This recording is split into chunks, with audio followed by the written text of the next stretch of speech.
Welcome to the Relationship Toolbox, a show about the skills we need to build healthy relationships with others. On past shows, we have emphasized the skills we need for our personal relationships and also relationships perhaps with people at work.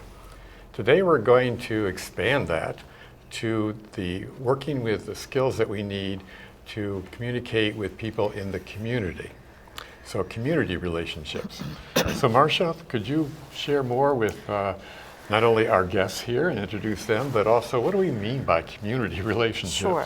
Well, as you said, we're moving away from that one-on-one situation with a partner, a spouse, or a child, or a coworker. And we did touch on a community in the sense that when we talked about creating gatherings and parties, that we had some strategies to make meaningful connections there. But today, we're kind of zooming out and looking at the connections that we could make with other people in the community that we're sharing space and time with that may not be part of our inner circle. And that could be across racial lines, religious lines, age lines. But today we're going to be talking about the vulnerable, disadvantaged populations and folks that live in our community and how we might be able to make connections with them as we're trying to solve, big complex problems about how to live together.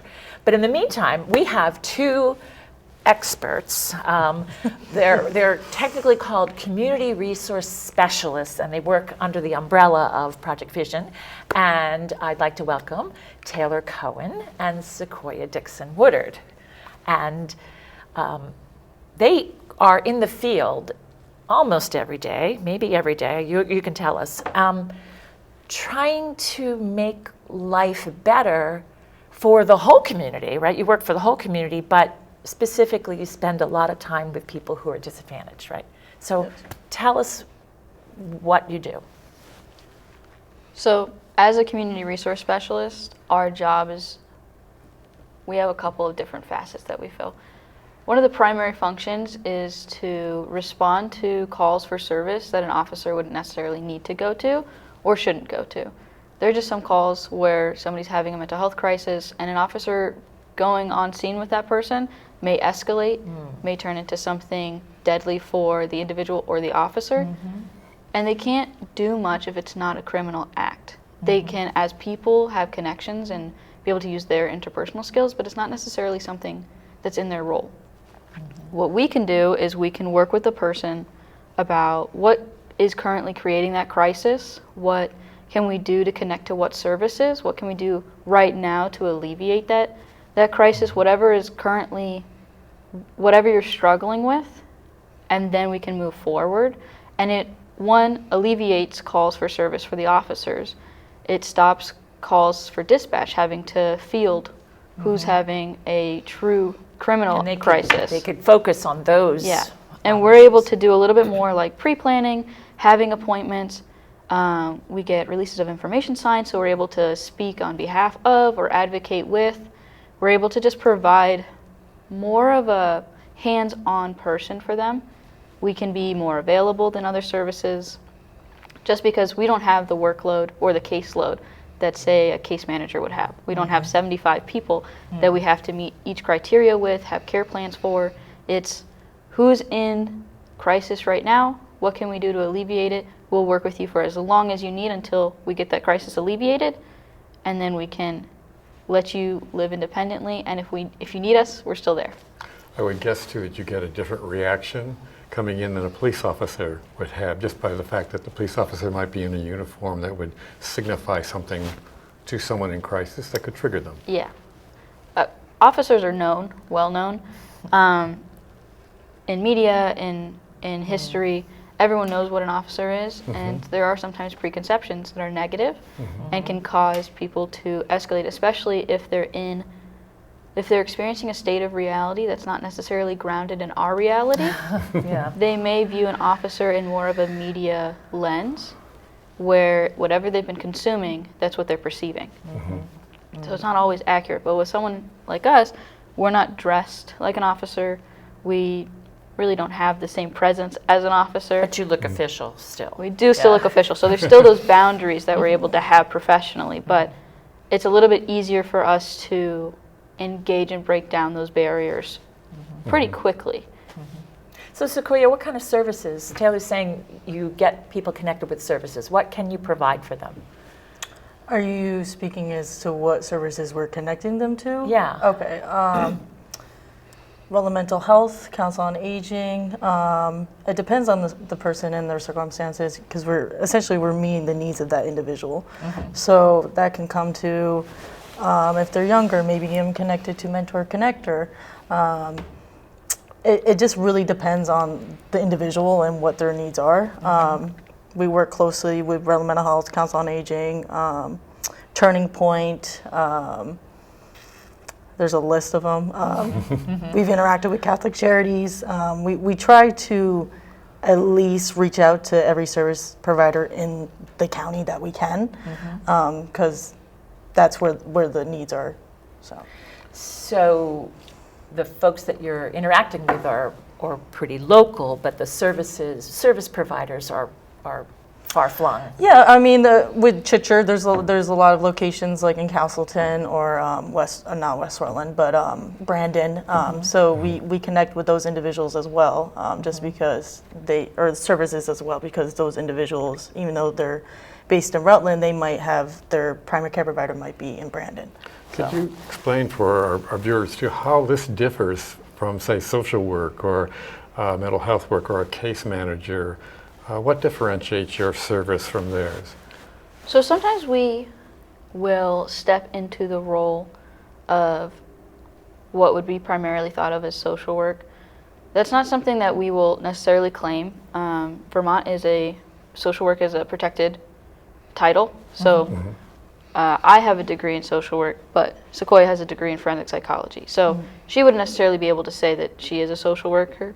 But we do fill those roles and kind of act as like a crisis or emergency version of those. We advocate, we do help with case management at times when someone doesn't have one, or there's confusion on who their case manager is, or they have so many case managers that Nobody's not it. Yes. Yeah. So I would say we're similar in the fact that we will fill those roles for an individual, but we are not a mental health facility. We are not, I am not licensed, Sequoia is not licensed. We won't do therapeutic aspects of what a social worker may do.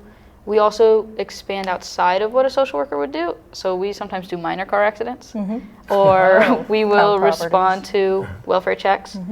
So it's more, we do whatever we need to do. And if some of those fall into the rules of what a social worker do. So you told me when we were talking that you sometimes provide transportation. You connect people to resources. Can you give examples of that? We've taken an individual to Wright River Junction Hospital. We've taken individuals to Ludlow. We've taken individuals to Charter House in Middlebury. And what's Charter House? Is That's like it's a long-term shelter. Yeah. Okay. Very low barrier. It's a really great service. Okay. So for housing and shelter you've taken. yeah. And also you work with older population as well? Yes. And what services do you do for them? For us? We're in there. Well, it depends. Often counsel on aging is the primary service that we'll recommend, especially if there's vulnerability and someone taking advantage. A rep payee is a wonderful resource. They will help pay bills, especially for someone who maybe cognitively is no longer able to keep all of those bills in check, or make sure that their quality of life is being maintained. And that's an invisible disability that you don't really. How do you learn about that? Yeah, that could really create problems How do really you- quickly if I bills guess aren't it's paid. through interviews, and how do you get connected with people, and how do you assess what they need? We usually get connected. Well, so we're usually somewhere in the city, and so sometimes we'll just meet a person, or someone will be asking for help. We'll get waved down, and we'll have to turn around in our car and find a parking spot. But we usually meet people because we're independently going around the city. Proactively. Yes. Okay. Do you have a marked car that Our car says community response team on it. It's white. Oh, okay. If you need us, you can just wave us down. Like Okay, you that's just- it. I didn't know It has that. a city emblem on it as well. Great. Okay. But services often will tell us about clients that they're concerned with. We have a program that we're running in the city called the Situation Table. Yeah, say more about the situation table. So it's a coalition of services in Rutland County who are serving vulnerable populations. They serve more than that, but specifically the Situation Table is about acute elevated risk individuals, which means they have 3 or more service areas that are crossing over, like being unhoused, substance use, mental health issues. If they're a child, maybe there's runaway issues. Food But when somebody insecurity. has 3 or more of these elevated risk factors, we will bring them to the table and we'll create a Filter 4 team. That Filter 4 team is everyone who could assist this person, and we will make a team to go meet them within 24 to 48 hours and discuss with them, here is the whole team. We're going to collaborate. We're going to work with you. What do you need right now to get you out of this elevated risk? And when you're at an acute elevated risk, that means that very soon your quality of life is going to deteriorate and there's no turning back from that.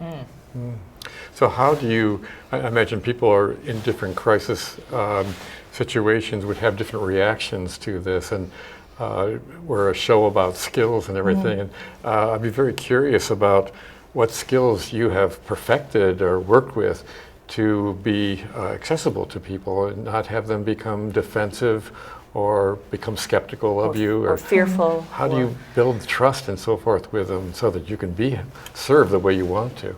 So we try to build rapport with them. Sometimes it just depends on the person. Sometimes we know you're struggling to get some food, so we'll stop by and give you a meal at least twice a week, kind of just building that rapport, getting them to trust us. We use a facility, laundry, and a shower facility at Lincoln Place. Say more about that. We work with Cornerstone. We basically meet the individual there. We let them go into the laundry or shower, whatever one they're using, and then we stay on site, and then we leave when they leave, and that's essentially it. There's also now they've added a embedded hair person who cuts hair, so they're Wow, able to that's actually sign up for an appointment to get their hair done, feel good about themselves. So essentially, we're just trying to make sure that they actually feel like a person. That's kind of one of the first steps. Is let's make you feel comfortable, make you feel good about yourself. So a lot of times that's just looking better. So you're meeting a lot of their physical needs and doing it in a respectful way. It Yeah. sounds like that's a skill that you've developed.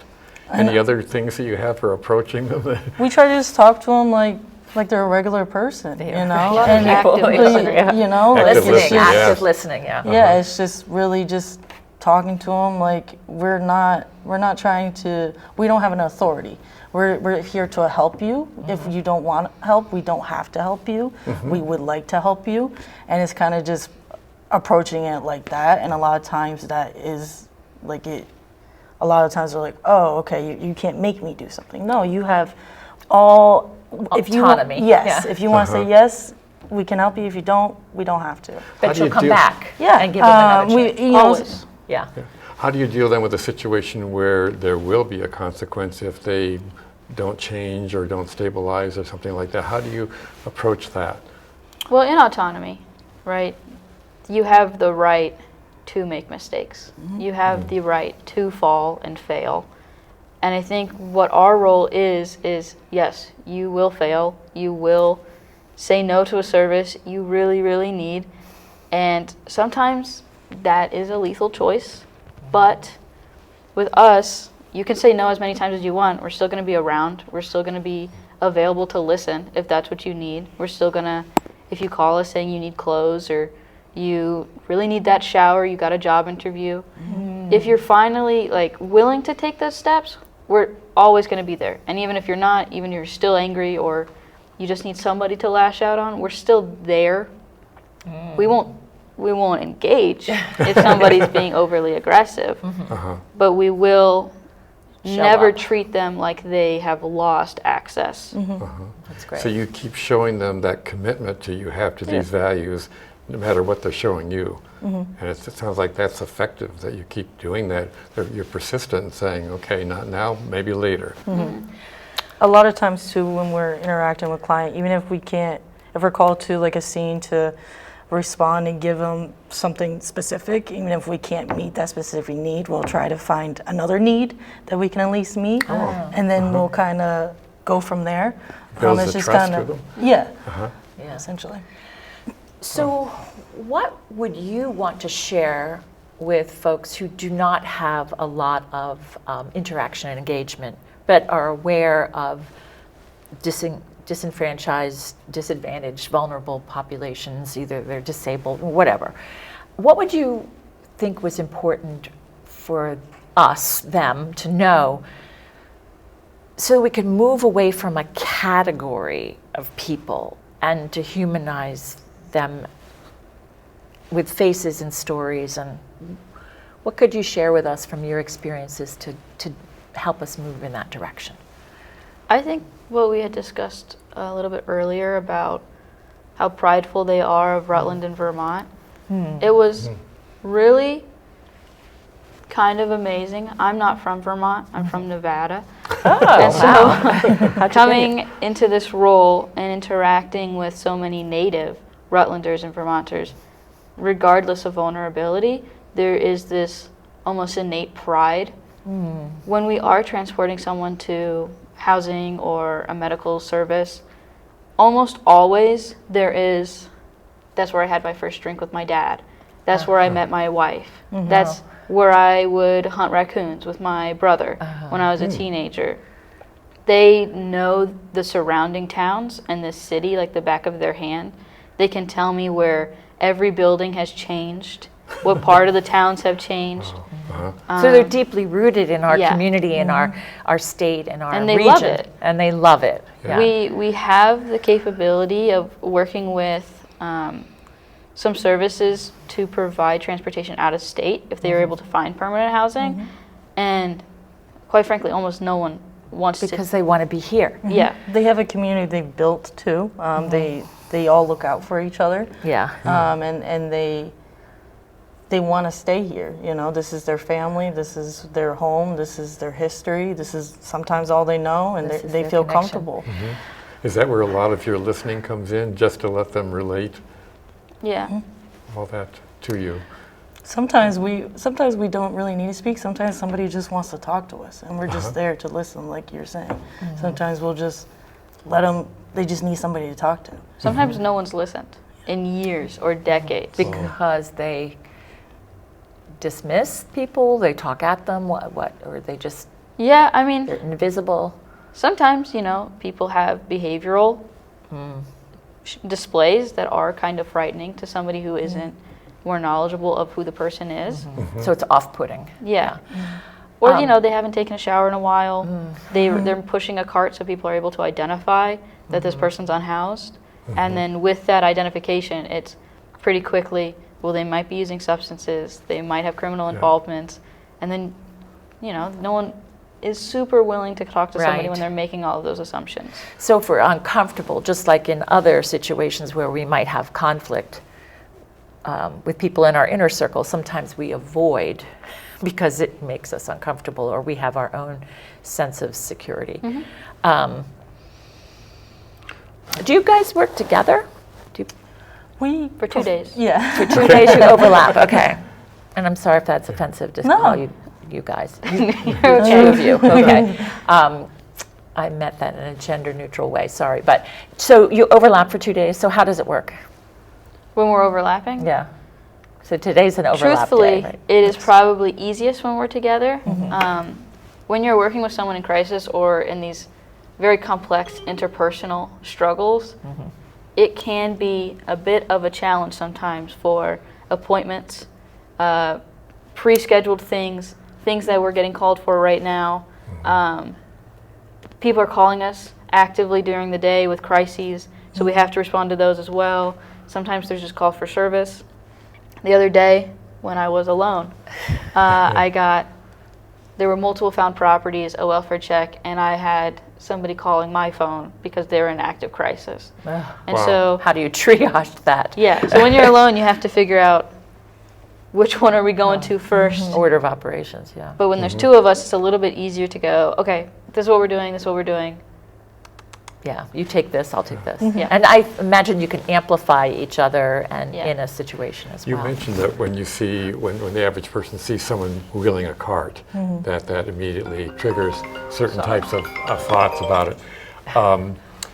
What would you suggest for the average person not having the experience that you have and the knowledge you have?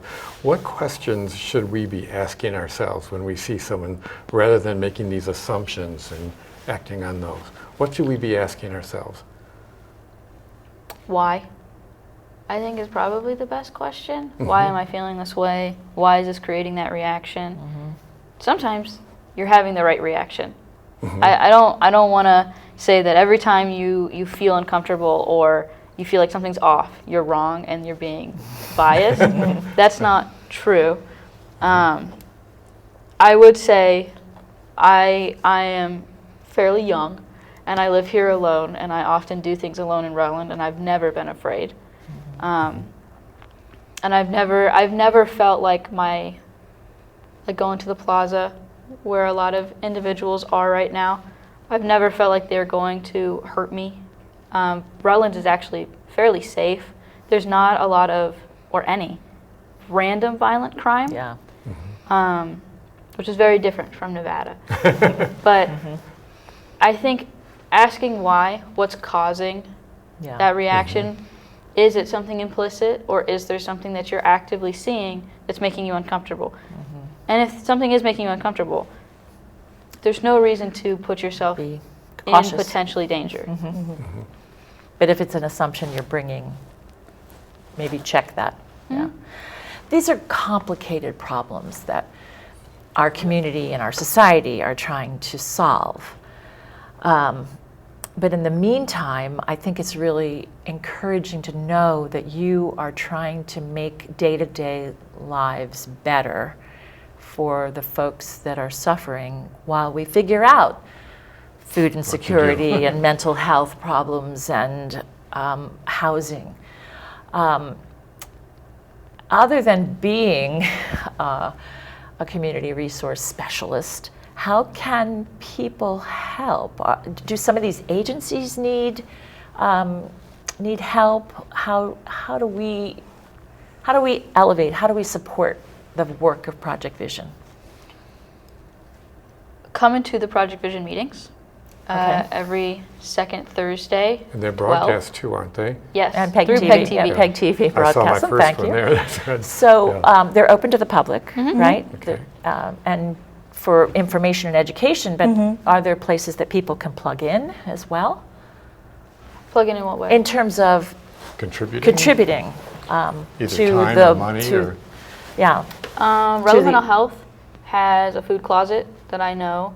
I'm not sure that they are always fully stacked with clothes. The Methodist Church has also a closet for clothes. They're always accepting volunteers. They also, it's a warming place and a cooling place. It's a day shelter. It's a day shelter, and they serve at least one meal Monday through Thursday, I believe, and they're always looking for volunteers there, I know. I believe their hours are 9:30 to 12:30 Yeah. currently.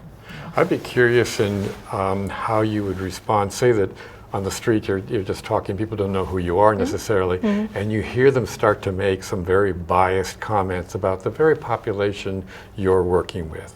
How do you respond to that, and what advice would you have for those of us who do not have that experience but maybe need to not allow that to continue, that kind of talk? From my experience, it's usually based whenever someone from the public is having a specific experience with a specific person is when they may say something biased. And then they generalize it to all people. I would usually tell them about the person just a little bit. So a while ago we had somebody talking about one of our unhoused, and they were making a lot of assumptions about her. And we knew her a little bit better. We had a little bit more rapport with her. So we just told them, like, she's not doing that. She is respectful. She'll stay out of your way if you speak to her. We can have a conversation without elevating it and escalating. And just us vouching for her character allowed him to de-escalate himself. Oh, nice. And then allowed them to see her in a different light. And I think that's really the crux of it, is these are all individual people. I'm sure if we took any population, there's going to be a couple people that you don't like. Sure. There is going a few, yeah. But these are individuals with very nuanced stories, with often very traumatic pasts, with often very traumatic presents, who are experiencing pain in one way or another and are trying to survive. And sometimes surviving takes away from your ability to do things that I would be able to do, or something someone would view as normal. Yeah. Your capacity is diminished, and the expectations of survival kind of lower your ability to measure up to other people's standards. Yeah. What's one thing that you've each learned in? Or that surprised you in your work, in working with the disadvantaged?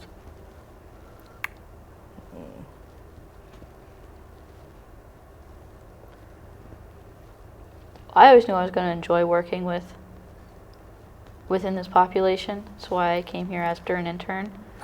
I would say what I am surprised by is Rutland really does have a lot of services and a lot of people that care.